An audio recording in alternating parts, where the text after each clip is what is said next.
Hello, ladies and gentlemen. My name is Baraka Beckett, and today I'll be doing a review of Stranger Things Season 5, Part 1. Now, this is the final season of a show that has been around since 2016. And for me, watching the show now in 2025, it's honestly pretty surreal. Because I remember these kids back when they were just that, little kids, and then you see them act here in this show and they're grown adults, and it really feels like you almost grew up with the characters. And I know the show has been talked bad about as far as the time it takes between seasons. And obviously, it's not ideal. You'd like a season to come out yearly or bi yearly at the worst. But this show actually, I feel like, is almost unique in the fact that, for the most part, it's maintained its pop culture relevance consistently throughout its runtime. And I think there's something to be said about that. As far as this part one in general, it's important to keep in mind that some of the storylines that I will discuss here I have not concluded. Actually, most of them haven't concluded. So I don't know how they end, but I can give a good idea of exactly how they start.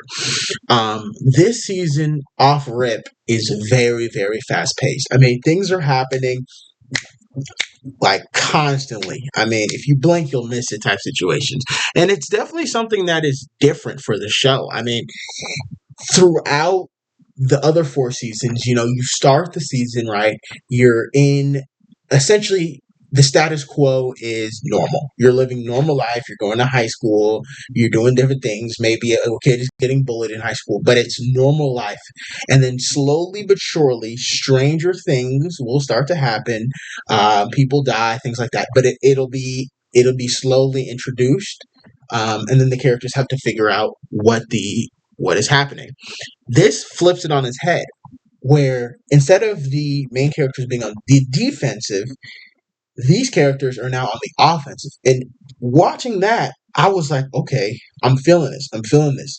Like, the main characters are like, no, we got to go after these strange things, Vecna. You know what I mean? We got to go after them.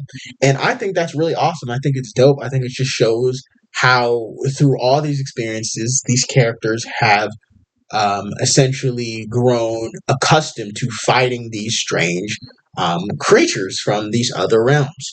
One thing that I noticed throughout this show, and that's really uh, something that you'll notice if you watch the show, is just how many characters there are in the show and how the show has to fit them together. And I think that's one of the main reasons the show is so fast paced. This season so fast paced is because there's so many characters. They're all important and they're all in different places doing different things. And I'm just going to talk about a couple stories that I feel were noteworthy. Um, Eleven's story here, she spends a lot of it in the Upside Down with Hopper, which is dope. I will say the only part of this season, or not the only part, but the main part of the season that I had a little bit of an issue with, and it's just a small nitpick, is that when Eleven is brought into the Upside Down, when Hopper's already in there, for whatever reason, they end up crossing paths with each other randomly in the Upside Down. I mean, I know it's a small town, but come on. But besides that, her story is just beginning, and her relationship with Hopper is, it's clear as day. It's like father-daughter relationship.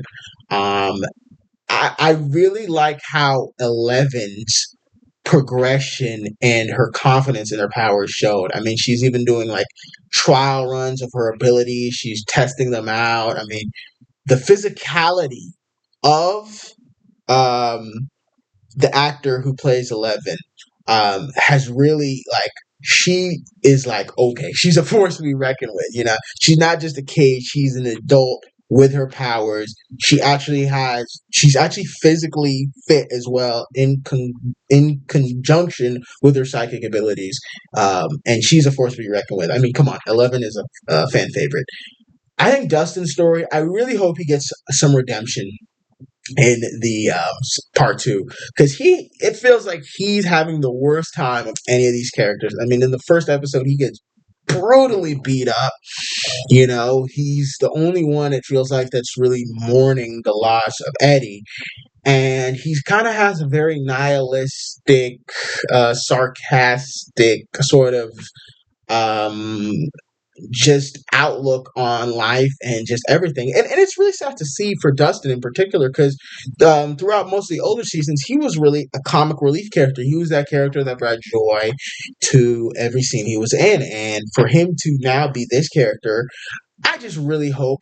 And there probably will be some redemption for him in part two, but it's kind of sad to see him like this, especially because he was such a comic relief character that was, I mean, everyone loved Dustin, and I mean, here he's just very upset. But that's fine for him. Another character I want to talk about, speaking of comic relief characters, is Robin. I mean, she completely steals every scene she's in here.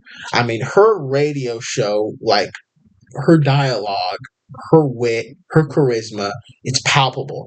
And I think she's doing a really good job of being probably the new comic relief character. And I think she's really dope. I just really, really, really like the direction of her character. Um, Will is another character I wanted to talk about. And thank you. I really like the twist at the end of this part five because like Dustin in this season, I mean, Will throughout all these seasons, he's been having the worst time. I mean, this character has been through it all, and he just gets put through it just season after season. But finally, it's revealed that he has some level of psychic ability at the end of this part, and I think that's a great way to take his character because he needs something in his corner, you know what I mean, because he just gets put through it. Some of the other characters worth talking about, I mean, Hopper, he's the father figure, he's doing his thing. Joyce, she's mother figure. She's kind of learning to see Will as being an adult with his own autonomy because she for so long since the beginning of the show, it's been kind of her trying to protect Will because of his experiences with the Upside Down and his traumas and his flashbacks. So he's always been protecting her, but she kind of has to learn, and it's kind of explored here that Will needs to be able to stand on his own outside of his mother's wishes. And I think that's dope. That's really dope. I want to see how that ends. And of course, Erica. Talking about comic relief characters, fan favorites. I mean, Erica is really dope. I think honestly, one of the most tense scenes in um, this season would be the scene where she's eating pie. The pie scene, if you've seen it, but just her having that back and forth with her friend, I thought that was really hilarious. Um, so, I mean, there's a little bit else I can do. Oh yeah. So the ending is 11 within one of the security, the army compounds. She ends up finding one of the psychic girls from season two, the episode everybody hated that I didn't like, probably the worst episode of the show. They brought her back.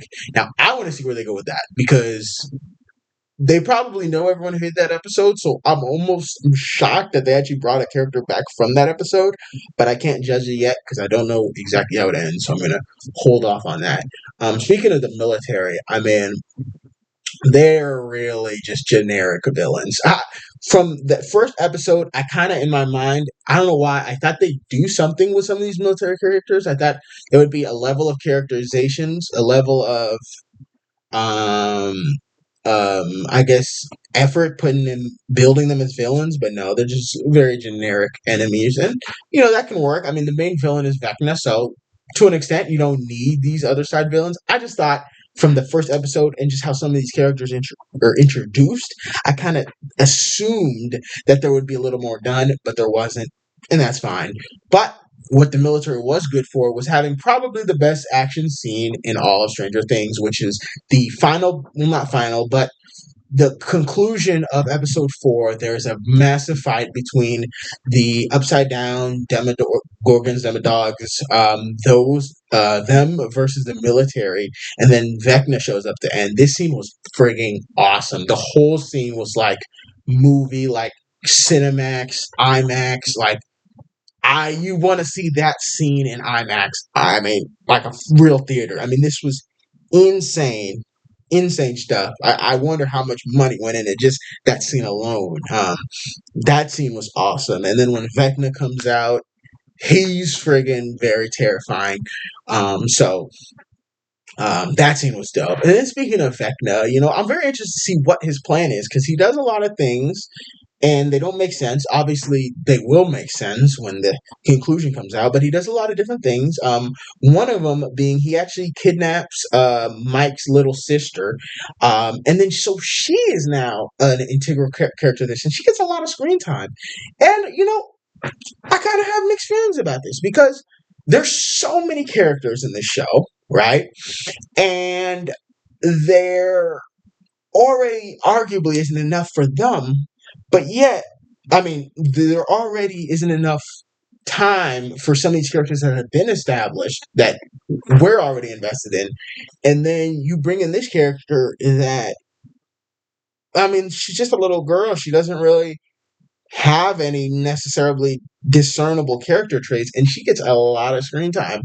And I'm interested where they go with that because I don't know, maybe I probably maybe would have wanted maybe one of the characters we care about to have been kidnapped and have that be the driving force versus a character that I didn't even really think like never even I even know if they had a spoken real line prior to this. So that is something that I definitely did not expect, but once again, we'll see how it goes. But that's the main thing. I mean, Max, she's in a coma, and then there's some stuff done with her as far as she's in this mental world or something like that. We'll know about that more later. Um, but honestly, I really enjoyed this. I'm excited for part two.